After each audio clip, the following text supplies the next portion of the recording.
Hey, what's up, YouTube? This is Patrick from Black Wolf Audio. We got another episode of Plugin to review, and today we're going to be doing a review on Ozone 7. There's going to be a lot of ground to cover, but we're going to go ahead and go through it as quickly as we can. I won't be able to cover through all the features, but what I will be doing is going through all the basic processors that it has and basic functions that you're able to use it for. So let's go ahead and jump right into it. Ozone 7, it has been known and sold and advertised as the all-in-one mastering suite that you're able to purchase and have loaded inside of your DAW. It's able to do quite a bit of things. It's considered the Swiss Army knife too, as far as a mastering plugin goes. So before I actually open up one of the processors, what I want to do is go ahead and play this track for you that I'm working with today. This is from a band called Prepare the Grave, some friends back from my hometown. They're going to be releasing this song soon. The song is called Humanity Handover. Let's go ahead and take a quick listen to it. Shatter your faith. Shatter your faith.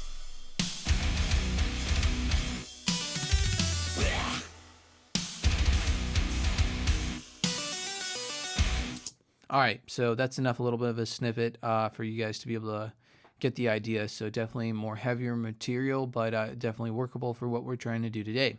So anyways, let's go ahead and take a look at this. We have 8 different processors here. We have an EQ, exciter, dynamic EQ, dynamics, imager, post EQ, vintage limiter, and a maximizer. We're going to go from left to right, top to bottom. Let's jump into it. So first is going to be our EQ. Let's see, Izotope did a good job making this EQ for Ozone. It's going to be an 8-band EQ. Each one of these bands you're able to use across the entire frequency spectrum, so you're not limited to only working within certain band limits. Very simple, grab a band, pull it up or down for the gain, and then you're also able to adjust its width as far as EQ goes by pulling on the wings on each band. So that's nice there. Each band, let's look down here at band 3. You see that there's going to be a couple of different options. You have high pass, low shelf, bell, high shelf, low pass, and within each one of them, you actually have different characteristics, however you want to change that, that shelf. So nice little additive again there. And again, what I'm showing you here is going to work for all 8 of them. So that's definitely nice. The EQ itself, you're able to have it in a couple of different modes. You can use it in stereo, mid-side, or left-right. So pretty much the different modes that you're going to want when you do mastering, it's going to be able to give you there. Looking down here, we have 2 different modes. These will affect all the bands. We have analog mode, and then we have digital mode. Essentially, they're just going to give you some different characteristics and a few different more surgical other features that you're able to use it for. For my purposes, when I work on this, I generally just use it in analog or digital without affecting any of the other more surgical features that this has. But you do have those options there in case you want to use that. You have different EQ views. You're able to view it, of course, in this one here, the one that we were using before, and then this one as well. So it's nice to kind of cater to anyone's kind of workflow. So you have those 3 options there. There is the match EQ. I want to come back to that in a second. I'll explain what that is. It's probably one of the features that makes Ozone so well known. But again, I want to come back to that in a second. Let's go ahead and move on to the exciter. So the exciter, this I know right now looks like a multiband compressor, but it's actually going to be a harmonic exciter. Essentially, what you're going to be able to do is take your bands and adjust them between the frequency, through the frequency to whatever you want to adjust. So for this song, I already know that I want to adjust between 1K and 5K. I'm going to solo this, right? And what I'm going to do is this. You're going to see that I have a total of 1, 2, 3, 4, 5, 6 different harmonic characteristics I'm able to add to this track within that frequency band. This is going to be the one section here that affects this frequency band. What we're going to do is when I press play, I'm going to adjust the amount of harmonics I want to add to it. All right, so let's take a quick listen. I have this soloed, so let's take a quick listen.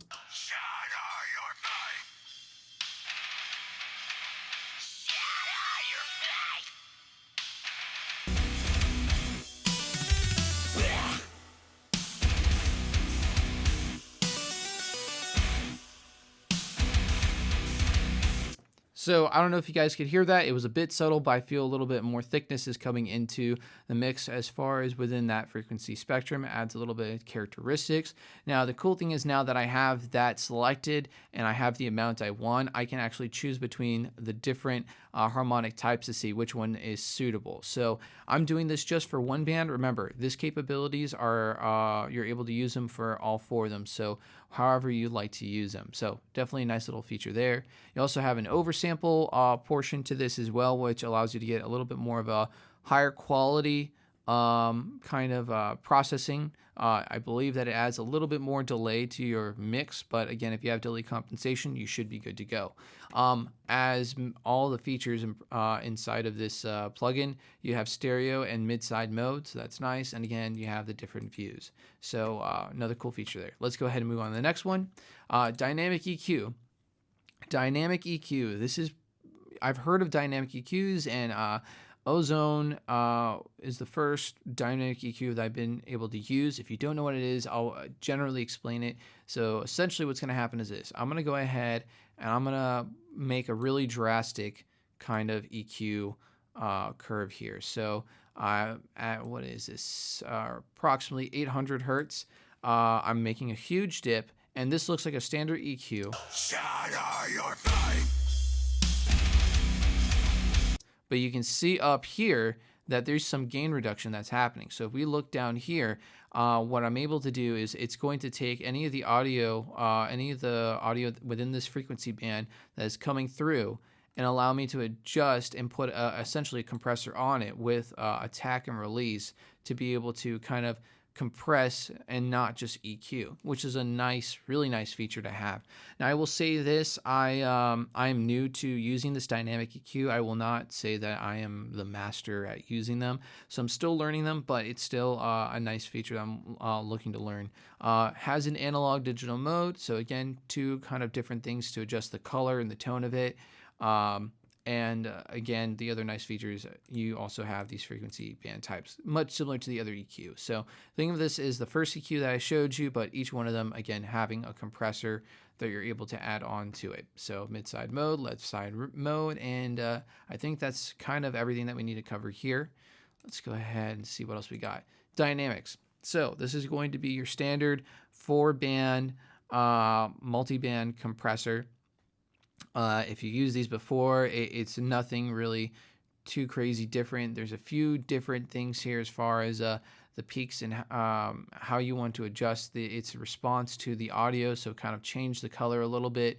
But I don't think I really need to jump into this too much. I feel most of you guys probably know what a multi-band compressor is. If not, I would recommend there are some really great videos on YouTube already showing you how to do this. So once you see those, you can go ahead and visit this.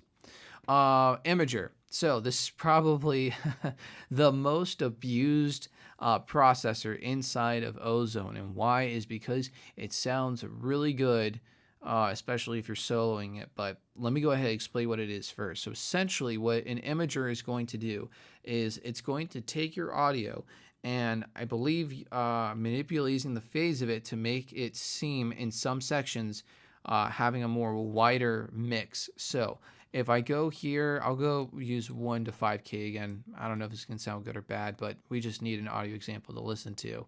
If I solo this, right, and this is going to be band 3. So let's take a listen to what happens when I take this width amount and turn it up while it's playing. Yeah, we got this solo. So here we go.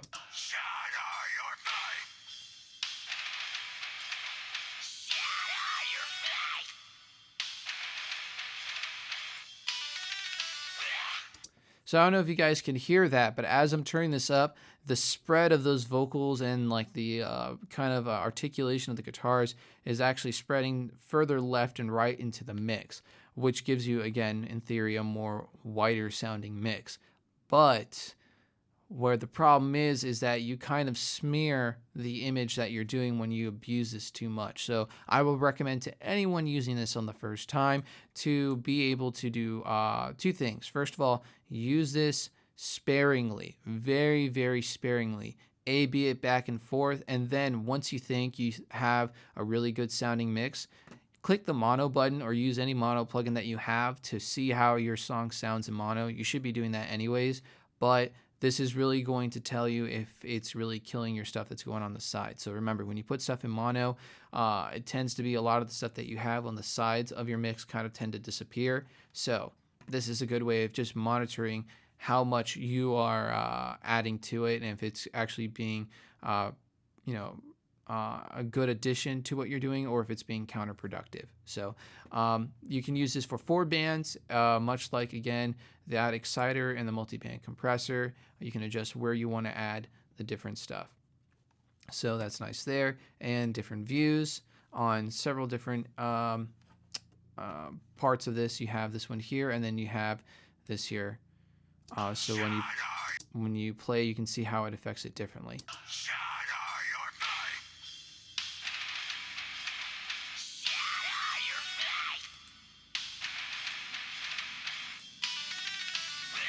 But you guys get the general idea. So another nice feature there. Post EQ, it's from my understanding going to be the same EQ as the first one, but you're able to use it as your second one within the chain, right?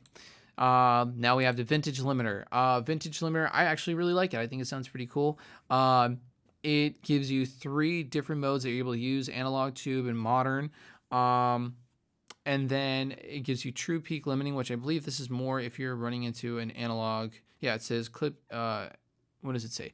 Limit true peak levels to prevent clipping in the analog domain. So I don't really need to use that too much. And then you have your character slider here, which will essentially say how it controls the attack and release if you want to be fast or slow.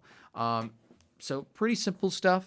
I would just recommend that you guys do it when you guys have this plugin with your own material, just because I don't want to blow out your speakers setting this up here. But very simple. Just adjust your threshold and adjust the ceiling wherever you want it, and then just kind of play around with the character and also the different modes to kind of find what you like. Look at the different views and see how it's working out for you. And lastly, the maximizer. We're coming towards the end of it here, guys. Maximizer, a lot of people like to use this as a limiter as well. Essentially, remember how I was telling you about the modes from the other one? This is going to give you a total of 1, 2, 3, 4. These last 2 have different features when you select on them to kind of adjust the color again a little bit differently within each one. Gives you again the character slider here, and then also gives you this transient emphasis. So with the transient emphasis, what I feel, and from my understanding, what it's doing is, if you think about a limiter, it's going to be taking the dynamics of your audio and just removing them, so everything kind of sounds about the same volume. Though we're going to be getting a louder signal in the end result, it's going to kill your transients, and it's not going to sound so dynamic, and you want to have that. So what this transient emphasis does, it kind of gives you the illusion that it's returning the dynamics back into your material. So with this slider, you can adjust the amount that you want to. You just got to play around with it and get a feel for it and see how it treats your audio. So again, a nice additive to have there as well. Let's move forward. This plugin on the right hand side is kind of important to know: your input, your output, seeing how it's affecting your audio. And then you have this little ear icon, which I like a lot. So let me explain this. I will go back to this limiter. I'm not going to butcher this too much. Shatter your fate. So you can hear how loud that is, right? Now if I play this bypass, Shatter your fate. that's not going to be as loud. So the thing is that when people try to use limiters, it's kind of hard to gauge on how it's affecting it. But if you have this enabled, essentially what it's going to do, it's going to take your unprocessed audio and the audio that you're processing through the limiter and keep it at the same volume. So the end result, you're going to be hearing how this limiter adjusts your audio. So let's take a quick listen with, and then I'm going to bypass it. Shatter your fate. Shatter your fate.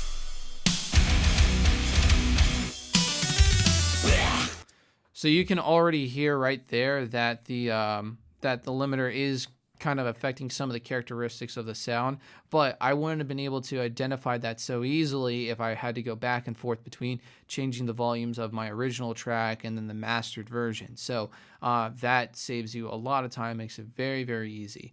So yeah, I would probably always have that on just so that way I can go ahead and do an accurate comparison. Mono, very simple, be able to listen what your mix sounds like in mono. And then lastly, let's go into dither. Dither is going to be that plugin that you apply onto your, what am I trying to say here? To be able to apply to your, I think I need audio, other processors in here to have this enabled. But essentially what it's doing, it's adding this additional noise for when you're bouncing this into an MP3. The noise is kind of shaping the audio appropriately for when you're reducing it down to MP3, I believe. That's kind of a general explanation of the science of it all, but it gives you different modes that you're able to do. You have bit depth, dither amount, and then the noise shaping, like I was explaining, and then gives you a bit of a meter as well. So it seems pretty high quality, standard one to use. So like I said, from front to back, this plugin is able to do a lot of things as far as in a mastering standpoint. Let's go ahead and look what you can use this for outside of it. So I want to go back to this EQ. This, like I said, this match EQ is one of those things that make this plugin very unique. So if you guys don't know what match EQ is, essentially take your song that you have, you like it, it sounds good, but you want it to sound a little bit similar to the kind of tone that another commercial track that's out there. You can do that by simply using Ozone. Essentially what it is that you have this capture feature and you have this kind of target audio, right? So, or excuse me, you have this reference audio and target audio. So the reference audio is going to be the song that you want your song to sound like, right? And then you have the target audio, which is going to be your song. What you're essentially going to do is you route a song into Ozone. You can use an aux and place Ozone on there and kind of solo each one, having each one go into this. And what you're going to do is press capture. It's going to pick up the characteristics of that song. You hit stop, mute that track, solo this one, hit capture on this one, right? It's going to analyze that one and press stop. And it's going to go ahead and look at the differences and create a frequency, an EQ curve that will match your song to that other song. Now, when you do this, it doesn't do it perfectly. So what Ozone gives you is these two sliders, which is going to be the amount that you want to add from your track to that track, and then a smooth feature. Now, if you remember watching my Fab Filter Pro Q video, this is why I like this EQ better than the other one when it comes to as far as match EQ, because of the fact that Ozone can handle it a little bit better than what the Fab Filter Pro Q can. So obviously great to be able to add the tones from a different mix onto yours, but match EQ is also great for when you have a certain guitar tone that you want to go for. The kind of unorthodox way of using this is that you would take a solo piece of a guitar tone from a commercial track that's out there. Let's say if there's like a riff that's playing by itself, you would take that audio,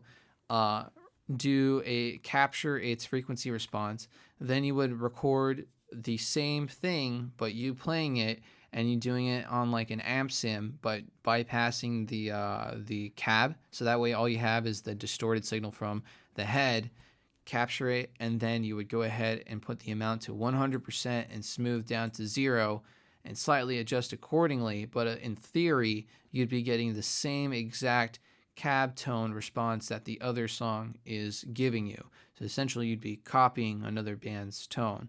So definitely kind of a nice feature to have there if you're trying to go for something very specific. So yeah, that's definitely nice to be able to use.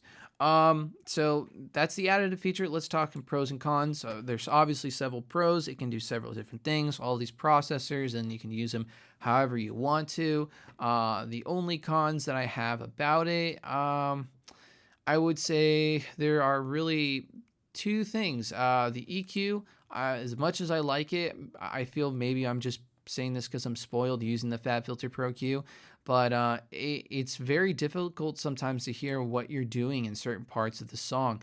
I guess that's nice. I guess you can say that the EQ is very transparent, but when I want to make sure that I'm cutting out problematic frequencies, having that solo button that the FabFilter Pro Q has definitely makes it a lot easier to say, all right, this is what I need to cut out. I've increased the gain. I've sold it. I found a problem frequency. Let me cut it out. You don't really have that feature here. So that if Ozone 7 comes out and they have that, I will absolutely love this thing even more. Let's see. What else do we got as far as the things that weren't necessarily my favorite things about this plugin? The imager, it's actually more of a bittersweet kind of situation. Like I said, it's very easy to kind of fall in love with what you're doing in the stereo image when you're adding stuff and pushing it all to the side. But again, because of the fact that it gives you that illusion and makes things sound as good as they do, can actually in the end make it a little bit more difficult to blending in appropriately. But I will probably say that's more the fault of the user than it is the plugin. But it's just one thing that I've come to notice. Dynamics EQ. I have actually nothing bad to say about this. I just can't say that I have a good or a bad thing to say about it, only because of the fact that I'm so new to it that I can't say, hey, I like this or not. So I think maybe with more experience, maybe I can make an update video and give you guys my opinion. But, you know, my opinion is kind of subjective. Just make sure when you use this, if it works for you, then great. Then my, opinion obviously wouldn't matter then. So, besides that, everything else inside of it, I think it's really good. Let's talk about the price. It's $250. Yeah, so it is a little bit of an investment that you have to put. But the good news is your buddy Pat here from Black Wolf Audio found some places for you guys to find it on the cheap. So Ozone is actually selling this thing for $200 right now. So that's $50 you're already saving. But if you visit my friends over at plugindiscount.com, which no, I'm not affiliated with them. I wish I was sponsored with them. If they're watching this, hey, contact me. But essentially, they have a deal going on right now where they're selling it for, I believe, $167 and some change. So $168 out the door. You're able to get this plugin and all the features. I would say pick it up while that deal still lasts. It's definitely worth the investment. But besides that, that's pretty much it, guys. I know it took a minute to kind of go through this tutorial just because there was so much ground to cover, but we did it. So anyways, if you guys like this video, do me a favor, hit that subscribe button, give me a like, leave a comment, let me know what you like and what you didn't like. I'm definitely trying to improve these videos with each one as we go through them. So anyways, thank you for your time, guys, and have a great day.